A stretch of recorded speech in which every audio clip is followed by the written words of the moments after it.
Yeah, Numan గారు ఏంటి అంటే 22A భూముల్లో చేర్చడానికి ఒక రాత్రికి రాత్రే భూములు 22A భూముల్లోకి వెళ్ళిపోతే ఇప్పుడు సామాన్యుడు ప్రశ్నిస్తున్నాడు, ప్రభుత్వంలో మీరున్నారు కాబట్టి ఎప్పటికీ మాకు న్యాయం చేస్తారు. అండ్ అది ఒక పట్టా భూమిగా ఉన్నప్పుడు క్లియర్ గా కనిపిస్తోంది. ఆ పట్టా భూమిని 22Aలోకి ఎలా చేర్చారు? ఒకవైపు మంత్రి పొంగులేటి అధికారుల వైఫల్యం అని చెప్తున్నా, దీన్ని ప్రభుత్వ వైఫల్యంగా భావించాల్సి ఉండదా? పట్టా భూమి అని మెన్షన్ చేసిన భూమిని 22Aలోకి ఎలా చేరుస్తారనేది సామాన్యుడి ప్రశ్న. Very good question and very good evening to everybody and నా తోటి panel members and all the viewers. ఏదైతే మనం మాట్లాడుతున్నామో 22A భూముల గురించి మీరు ఇచ్చినటువంటి ఇంట్రొడక్షన్ మొత్తం నేను చూసాను. వీక్షకులకి ప్రేక్షకులకి ఒక విషయం నేను తెలియజేసుకుంటున్నాను. 22A అనేది ఒక సెక్షన్, రిజిస్ట్రేషన్ యాక్ట్ 1908 లో ఉన్నటువంటి ఒక సెక్షన్ నెంబరే 22A.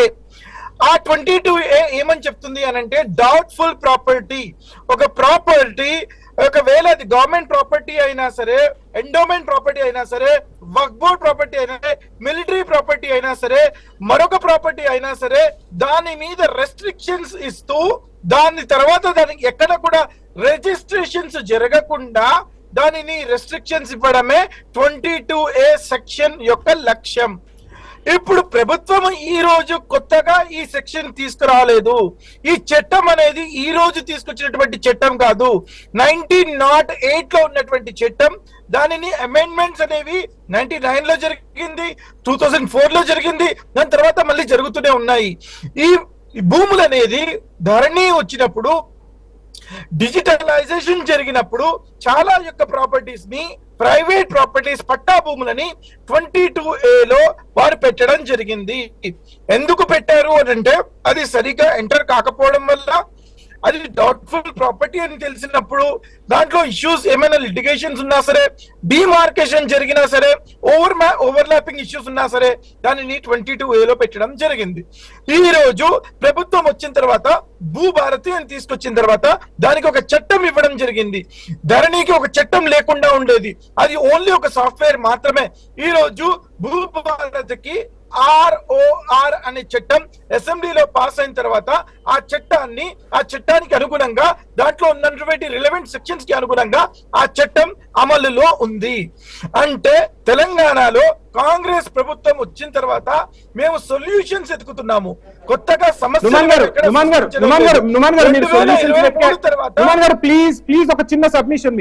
మీరు చెప్తున్నట్టుగా ఒక సొల్యూషన్ వెతికే ప్రయత్నమే చేస్తున్నప్పుడు 22A భూములకు సంబంధించి ఒక భూమిని మీరు అందులో చేర్చేటప్పుడు పట్టాదారుకు కనీసం నోటీసులన్నా ఇవ్వాలి కదా. ఆ నోటీసులు ఇస్తే అప్పుడే వాళ్ళు మాట్లాడేవాళ్ళు, వాళ్ళ దగ్గర ఉన్న పత్రాలు మీరు పరిశీలిస్తే, ఇప్పుడు చెప్తుంది అదే. మీరు అది ఇప్పుడు ఏం చెప్తున్నారు? మీ దగ్గర ఉన్న ప్రూఫ్స్ ఏవైతే ఉన్నాయో ఆ ప్రూఫ్స్ చూపించండి, ఆ ప్రూఫ్స్ చూపిస్తే 22A జాబితాలోంచి తీసేస్తామని చెప్తున్నారు. ఆ రోజే నోటీసులు పంపిస్తే వ్యవహారం ఇక్కడ దాకా వచ్చేది కాదుగా. మరొక్కసారి చెబుతున్నాను, అది చేసినటువంటి తప్పిదం బీఆర్ఎస్ పార్టీ. నాటి ప్రభుత్వం ఏదైతే 22Aలో యాడ్ చేసినటువంటి ప్రాపర్టీస్, ఆ ప్రొసీజర్ వారు ఫాలో కాలేదు. మేము కొత్తగా ఒక్క ప్రాపర్టీ కూడా 22Aలో చేర్చలేదు. దయచేసి అర్థం చేసుకోండి, 22Aలో నుంచి బయటికి ఎలా తీయాలా అని చెప్పేసి మేము పని చేస్తున్నాము. వారు 22Aలో తప్పిదం వల్లనో ఒక ఇష్యూ వల్లనో వాళ్ళు యాడ్ చేయడం జరిగింది. దానిని మేము పరంగా అన్ని డాక్యుమెంట్స్ వెరిఫై అయిన తర్వాత కమిటీ కూడా మేము ఏర్పాటు చేశాము. టోల్ నెంబర్ ఇవ్వడం జరిగింది. యుద్ధ ప్రతిపాదికన దీనిని రిజాల్వ్ చేద్దామనే ఉద్దేశంతో రెవెన్యూ మినిస్టర్ గారు, ముఖ్యమంత్రి గారు సీరియస్ గా రివ్యూ మీటింగ్స్ చేస్తూ దీని మీద పనిచేస్తుండడం జరిగింది. ఎక్కడ కూడా మళ్ళా చెప్తున్నాను, మేము అధికారంలోకి వచ్చిన తర్వాత ఒక్క ఎకరా భూమి కూడా యాడ్ చేయలేదండి.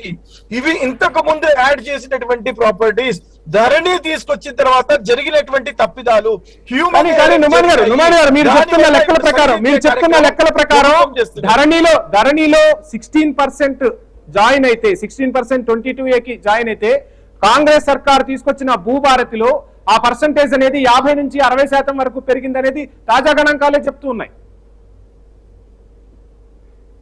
నేనేమన్నాను, అన్ని ప్రాపర్టీస్ కూడా వారు ప్రొహిబిటెడ్ లిస్ట్ లో ఉంచారు.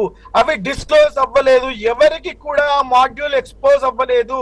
ధరణి ఉన్నప్పుడు ప్రొహిబిటెడ్ లిస్ట్, పిఓవి లో పెట్టినప్పుడు ఎవరికి తెలియదండి. మేము వచ్చిన తర్వాత దానిని బహిర్గతం చేయడం జరిగింది. ట్రాన్స్పరెన్సీ ఉండాలి అని చెప్పేసి, పారదర్శకత ఉండాలి అని చెప్పేసి ఈ ప్రభుత్వము బయటకు తీసుకొచ్చి చూపిస్తున్నది. ఇది చూపించడం వల్ల ప్రజలకు తెలుస్తుంది మా యొక్క ప్రాపర్టీ 22 ఏలో ఉందని చెప్పేసి. లేకపోతే ఎవరికి తెలియదు. స్లాట్ బుక్ చేసుకోవడానికి వాళ్ళు వెళ్తే అప్పుడు తెలుస్తుంది వారికి అది నిషేధిత జాబితాలో ఉందని చెప్పేసి. మేము చేస్తున్నందువల్ల, మేము ట్రాన్స్పరెన్సీ తీసుకురావడం వల్ల, మేము పారదర్శకత తీసుకురావడం వల్ల ఈ రోజు తెలుస్తుందండి. సో దయచేసి మీరు ఎక్కడ కూడా అనుకోకండి, ఈ ప్రభుత్వము ప్రతి ఒక్కరికి సొల్యూషన్స్ ఇచ్చే విధంగా మేము ముందుకు వెళ్తున్నాము. Yeah right.